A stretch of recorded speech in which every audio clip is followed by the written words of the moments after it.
그럼 이어서 두 번째로 가볼까요? 자, 12쪽 보면 됩니다. 12쪽. 창경은 앞까지 다다라서야 그는 서기에 닿는 숨을 돌리고 걸음도 늦추잡았다. 한 걸음 두 걸음 집이 가까울수록 그의 마음은 괴상하게 누그러졌다. 그런데 그 누그러짐은 안심해서 오는 게 아니요. 여기부터 밑줄. 자기를 덮친 무서운 불행.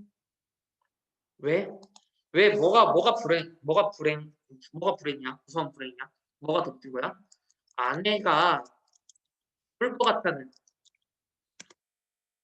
예감이 드는 거야. 너무 슬픈 이야기죠, 그쵸? 빈틈없이 알게 될 때가 박도한 것을 두려워하는 마음에서 오는 것이다. 여기부터 또 밑줄 그어볼게요. 그는 불행이 닥치기 전 시간을 얼마쯤이라도 늘리려고 버르적거렸다. 기적에 가까운 벌이를 하였던 기쁨을 할 수 있으면 오래 지니고 싶었다. 그는 두리번두리번 사면을 살폈다. 그 모양은 마치 자기 집, 곧 불행을 향하고 달려가는 제 다리를 제 힘으로 도저히 어쩔 수 없으나 누구든지 나를 좀 잡아다고 구해다고 하는 듯 하였다. 여기까지 밑줄. 이거는 왜 밑줄을 그어놨냐? 예상되는 비극과의 대면을 늦추려는 김첨지의 심리와 행동이 드러나는 부분이에요. 어떤 예상되는 비극이 있는데? 아내의 죽음이요. 아내의 죽음. 그럴 즈음에 마침 길가 선술집에서 그의 친구 치삼이 동그라미, 치삼이, 치삼이 동그라미 쳤어요. 치삼이. 그런데 이 치삼이는요, 어떻게 생겼대? 라고 보니까 옆에 모습이 나와 있어요. 우글우글 살찐 얼굴. 뚱뚱인가 봐, 치삼이가. 그런데 여기부터 밑줄 그어보자.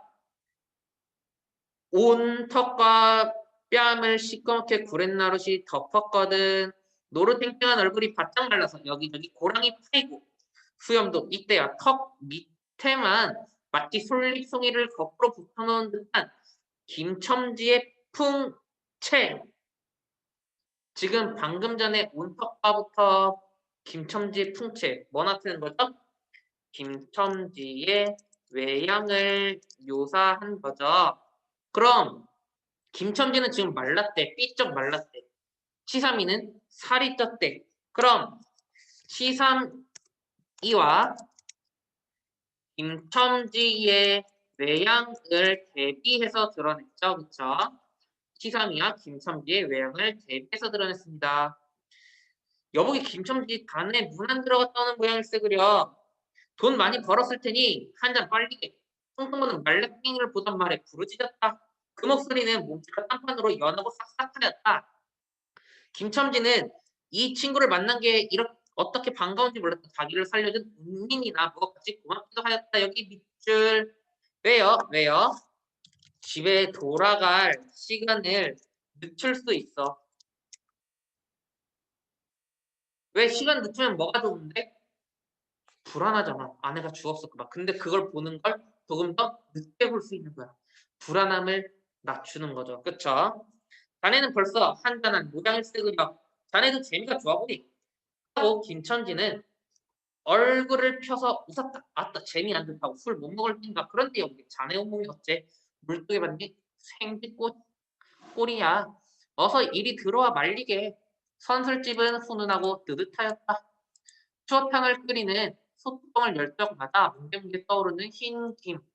석쇠에서 빠지지 구워지는 너비 아니며 굴이며 제육이며 간이며 콩팥이며 북어며 빈대떡 이 너저분하게 늘어놓인 안주특다. 김첨지는 갑자기 속이 쓰려서 견딜 수가 없었다. 마음대로 할 양이면 거기 있는 모든 먹은 먹이를 모조리 깡그리 집어삼켜도 시원찮았다. 하되 배고픈 이는 우선 분량 많은 빈대떡 2개를 쪼이기로 하고 추어탕을 한 그릇 청하였다. 줄인 탕자는 음식 맛을 보더니 더욱더욱 비어지며 자꾸자꾸 두리라 하였다. 순식간에 국과 밑끓이 든 국 한 그릇을 그냥 불같이 들이키고 말았다. 그만큼 잘 먹는다는 거네, 그치? 순식간에 셋째 그릇을 받아들였을 때 데우던 막걸리 곱빼기 2잔이 더웠다. 치삼이와 같이 마치자 원원이 비었던 속이라 찌르르 하고 창자에 퍼지며 얼굴이 화끈하였다. 눌러 곱빼기 1잔을 또 마셨다. 김첨지의 눈은 벌써 베게 풀리기 시작하였다. 석쇠에 얹힌 떡 2개를 숭덩숭덩 썰어서 볼을 불룩거리며 또 곱빼기 2잔을 부어라 하였다. 치삼은 의아한 듯이 김첨지를 보며 여보게 또 붓다니 벌써 우리가 넉 잔씩 먹었네. 돈이 40전일세. 비싸니까 이제 그만 먹자 이 말이야 치삼이는.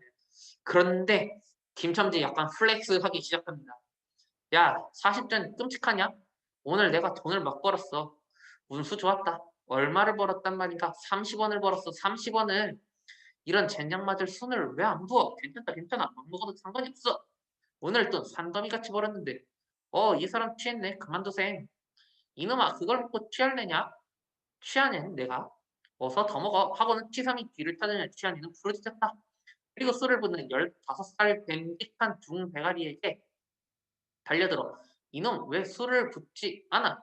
라고 야단을 쳤다. 중대가리는 히히웃고 치삼을 보며 문의하는 듯한 눈짓을 하였다. 주정꾼이 이 눈치를 알아보자 화를 버럭 내며 주정꾼은 누구야? 술주정하는 사람. 지금? 김첨지. 그쵸?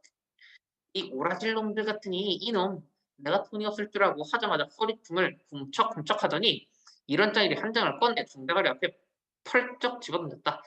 그 사품에 몇 푼 은변히 잘그랑하며 떨어진다. 여보게 돈 떨어졌네. 왜 돈을 막 끼었나? 이런 말을 하면 치삼은 일면 돈을 줍는다. 그쪽 돈 중요하니까 주어야죠. 김첨지는 취한 중에도 돈의 거처를 살피려는 듯이 눈을 크게 떠서 땅을 내려보다가 불시에 대하는 듯이 너무 더럽다는 듯이 고개를 소스라치자 더욱 성을 내며 봐라 이 더러운 놈들아 내가 돈이 없나 다리 뼈다구를 꺾어 놓을 놈들 같으니 하고 치삼이 주어주는 돈을 받아 이 원수 앳돈 원수 밑줄 묵시를 할 돈 밑줄 돈을요 되게 나쁘게 표현하고 있어. 그런데 실제로 돈 여기서 김첨지가 벌라고 열심히 노력했던 부분이라는 거야. 그쵸? 그럼 여기에다가 뭐라 쓰냐면요. 돈이라고 써놓고요. 선생님이 쓰는 대로 한번 써보자. 가난 때문에 바쁜 아내에게 설렁탕 한 그릇 사주기도 어려운 현실에서 느끼는 서러움과 증오감이 폭발하는 장면이에요. 그쵸? 하면서 팔매질을 한다. 벽에 맞아 떨어진 돈은 다시 술 끓이는 양푼에 떨어지며 정당한 매를 맞는 듯이 쨍 하고 울었다. 맞으니까 울었대. 근데 뭐가 울었다는 거야? 돈이. 쨍 하고 울었대. 그럼 지금 밑줄 친 대는요. 뭐라고 쓸 거냐면요. 돈이 인간을 지배하는 현실에 대한 작가의 비판의식이 반영된 표현이라고 좀 적어둡시다. 오케이. 계속 갈게요. 곱빼기 2잔은 또 부어질 별을 없이 말려하고 있었다. 김첨지는 입술과 수염에 붙은 술을 빨아들이고 나서 매우 만족한 듯이 솔잎송이 수염을 쓰다듬으면서 또 뭐 라고 외쳤다. 또 한 잔 먹고 나서 김첨지는 치삼의 어깨를 치며 갑자기 깔깔 웃는다. 그 웃음소리가 어떻게 컸던지 술집에 있는 이의 눈은 모두 김첨지에게로 몰렸다. 웃는 이는 더욱 웃으며 여우의 치삼이 내 웃은 이야기 하나 할까? 오늘 손을 태우고 손이라는 건요 손님이에요. 손님을 태우고 정거장에 가지 않았겠나? 그런데 그래서? 라고 물어보네. 갔다가 그저 오기가 안 됐대 그려. 그래서 전파 정류장에서 얼음얼음하면서 손님한테 태울 궁리를 하지 않았나? 거기 마침 마마님이신지 여학생님이신지 요새야 어디 논단이와 아가씨를 구별할 수 있다는 바 여기 원래 우리나라는 복장으로 옷으로 신분을 구별했거든요. 그런데 이때 당시 배경이 언제였어? 1920년대. 1920년대는요. 일제강점기이기도 한데요. 당시에 서양의 문물이 들어오는 시기였어요. 그럼 새로운 옷들이 막 들어와. 구두도 들어와. 원래 우리 고무신 꽃신, 덧신 이런 거 신었는데 막 구두도 들어와. 그러면 계층을 복장으로 구별할 수 없죠. 이걸 말하는 거예요. 오케이? 그럼 본문 마저 봅시다. 14쪽. 망토를 잡수시고 비를 맞고 서 있겠지. 슬근슬근 가까이 가서 인력거를 타시랍시오. 허허, 왜 그런가라고 했더니 내 손을 딱 뿌리치고 획 돌아다녔지만 왜 남을 이렇게 귀찮게 굴어? 그 소리야말로 꾀꼬리 소리지. 허허, 김첨지는 교말게도 정말 꾀꼬리 같은 소리를 내었다. 모든 사람이 일시에 웃었다. 비렁어걸 깍쟁이 같은 년. 누가 저를 어쩌나. 왜 남을 귀찮게 이거 소리가 채신도 없지. 웃음소리들은 목파만 같다. 그런 그 웃음소리들이 사라지기도 전에 김첨지는 훌쩍훌쩍 울기 시작하였다. 약간 정신병 같지? 아니에요. 이것도 슬픈 부분이에요. 왜냐면요. 술에 취해서 감정이 자꾸 돌변하는 김첨지라고 써놓죠. 술에 취해 감정이 자꾸 돌변하는 김첨지. 왜? 왜? 시삼은 어이없이 주정뱅이를 바라보며 금방 웃고 지랄을 하더니 우는 건 무슨 일인가? 김첨지는 연애 코를 들이마시며 우리 마누라가 죽었다네 밑줄. 이거 진짜 죽어요. 그렇죠? 술에 취해서 마신 내면의 불안함을 말하는 거야. 아내가 죽을 것을 예상하는 부분이죠. 그쵸? 뭐 마누라 죽다니 언제? 이놈 언제는 오늘이지. 이새끼 미친놈 거짓말 마라. 거짓말은 왜 참말로 죽었어? 참말로 마누라 시체를 집에 퍼들쳐놓고 내가 술을 먹더니 내가 죽일 놈이야 죽일 놈이야 하며 엉엉 소리를 내어 운다. 여기까지 밑줄. 김첨지가 아내의 죽음을요 예상하고 있음이 드러나는 부분입니다. 시삼은 흔히 조금 깨어지는 얼굴로 이 사람이 참말을 하나 거짓말 하나 그럼 집으로 가셈. 시삼의 잡는 손을 뿌리치더니 김첨지는 눈물이 글썽글썽한 눈으로 싱글에 웃는다. 약간 미친 것 같죠? 그쵸? 좀 무서워. 죽기는 누가 죽어? 득이양양. 죽기는 왜 죽어? 생때같이 사람만 있단다. 그년이 밥을 죽이지. 인제 나한테 속았다. 인제 나한테 속았다. 하고 어린애 모양으로 손뼉을 치며 웃는다. 사람이 정말로 미쳤단 말인가? 나도 아주머니가 앓는다는 말을 들었는데 하고 치삼이도 어떤 불안을 느끼는 듯이 김첨지에게 또 돌아가라고 권하였다. 안 죽었어. 안 죽었대도 그래. 김첨지는 화증을 내며 확신 있게 소리를 질렀을 때 그 소리에 안 죽은 것을 믿으려고 애쓰는 가락이 있었다. 귀엽고 1원어치를 채워서 곱빼기 한 접시 더 먹고 나왔다. 구준비는 의연히 추적추적 내린다. 구준비 네모 별표 3개. 구준비 별표 3개 합니다. 그리고 4개 쓸 거예요. 상징 1. 상징 1. 분위기를 형성합니다. 분위기. 비가 내려. 어떤 분위기를 형성해? 우울한 분위기. 그렇죠?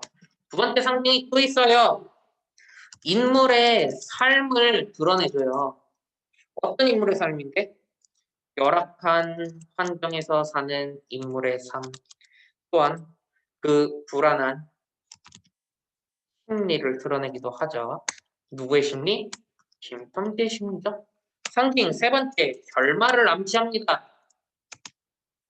어떤 암시야? 아내의 죽음을 암시해요. 상징 네 번째, 뭘 나타낼까 이번엔? 원형적 상징이라는 말이 있어요. 원형적 상징이라는 건 옛날부터 내려오던 상징의 하나인데 우리 일반적으로 물은요, 죽음, 이별 이런 걸 나타내거든요. 누구의 죽음인데? 아내의 죽음. 어떤 이별인데? 김첨지와 아내의 이별. 왜? 선생님 물이라면서요. 비도 물이잖아. 그렇죠? 원형적 상징을 드러내기도 합니다.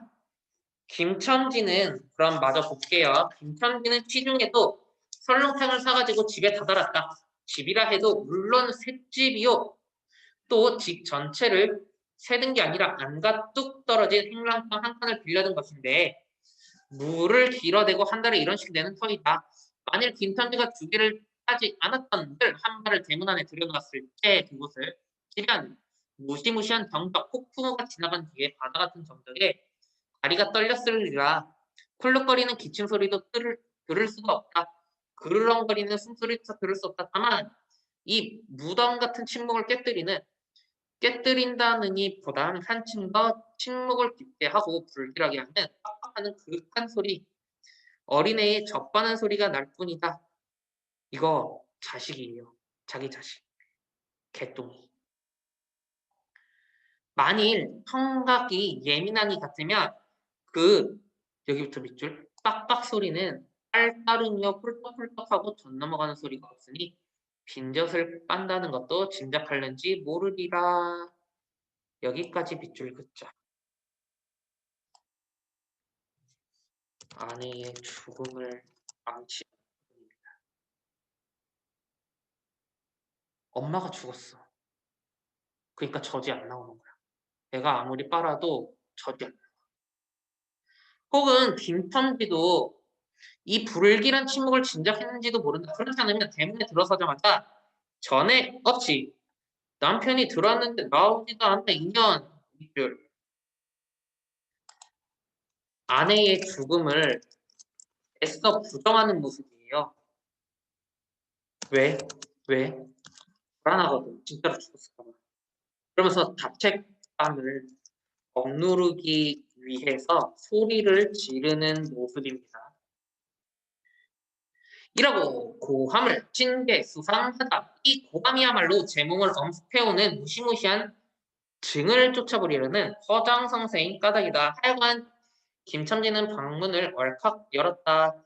구역을 나게 하는 축이 떨어진 삿자리 밑에서 나온 먼지에 빨지 않는 기저귀에서 나는 똥내와 오줌내, 가지각색 때가 켜켜이 아는 옷내, 병인의 땀 썩은 내가 낚인 축이가 무딘 김첨지의 코를 찔렀다. 방 안에 들어서면 설렁탕을 한 구석에 놓을 사이도 없이 주정부는 목청을 있는 대로 다 내어 호통을 쳤다. 이년 부야장천 누가만 있으면 제일이야. 남편이 와도 일어나질 못해 라는 소리와 함께 발길로 누운 이의 다리를 몹시 쳤다. 아내를 때려. 근데 여기도 슬픈 거지. 그러나 발길에 차이는 건 사람의 살이 아니고 나무 등걸과 같은 느낌이 있었다. 나무가 어떤데 얘들아? 딱딱하죠. 아내가 딱딱하대. 뭘 나타내는 거냐면요. 아내의 죽음을 나타냅니다. 사람이든 동물이든 죽으면 뭐 경직이라고 해서 딱딱하게 변한대요. 지금 그걸 나타내는 거야. 이때에 빽빽 소리가 응아 소리로 변하였다. 개똥이가 물었던 젖을 빼어놓고 운다. 운데도 온 얼굴을 찡그려 붙여서 운다는 표정을 할 뿐이라 응아 소리도 입에서 나는 게 아니고 마치 뱃속에서 나는 듯 하였다. 울다가 목도 잠겼고 또 울 기운조차 시진한 것 같다. 발로 차도 그 보람이 없는 걸 보자 남편은 아내의 머리맡으로 달려들어 그야말로 딱지집 같은 환자의 머리를 껴들어 흔들며 이년아 말을 해 말을 입이 붙었어 라고 말하네. 이거 너무 슬픈 부분이죠. 그쵸? 아내의 죽음을 인정하지 않나요? 그쵸? 응, 이것 봐. 아무 말 없네. 이년아 죽었단 말이냐? 왜 말이 없어? 응, 또 대답이 없네. 정말 죽었나 보이. 이제 막 슬퍼. 이러다가 노은이의 흰 창이 검은 창을 덮은 위로 치뜬 눈을 알아보자마자 뭔 말이야? 위로 치뜬 눈을 알아봤대. 아내의 죽음을 확인합니다. 이 눈깔 왜 나를 바라보지 못하고 천장만 바라보느냐? 응 하는 말끝엔 목이 메었다. 그러자 산 사람의 눈에서 떨어진 닭똥 같은 눈물이 죽은 이의 뻣뻣한 얼굴을 어롱어롱 적셨다. 문득 김첨지는 미친 듯이 제 얼굴을 죽은 이의 얼굴에 비비대며 중얼거렸다. 여기부터 밑줄. 설렁탕을 사다 놓았는데 왜 먹질 못하니 왜 먹질 못하니. 괴상하게도 오늘은 운수가 좋더니만. 유리예요. 너무 슬프죠? 설렁탕 누구를 위한 거였는데? 아내. 누가 산 거야? 김첨지가. 김첨지가 아내를 위해서 산 설렁탕이었어. 아내에 대한 애정이 있는 거야. 근데 그 애정을 아내는 받았어? 못 받았어? 못 받았죠? 그럼 아내의 죽음 앞에서 느끼는 김첨지의 슬픔이 드러나는 부분이에요. 허탈함이 나타나는 부분이에요. 그렇죠?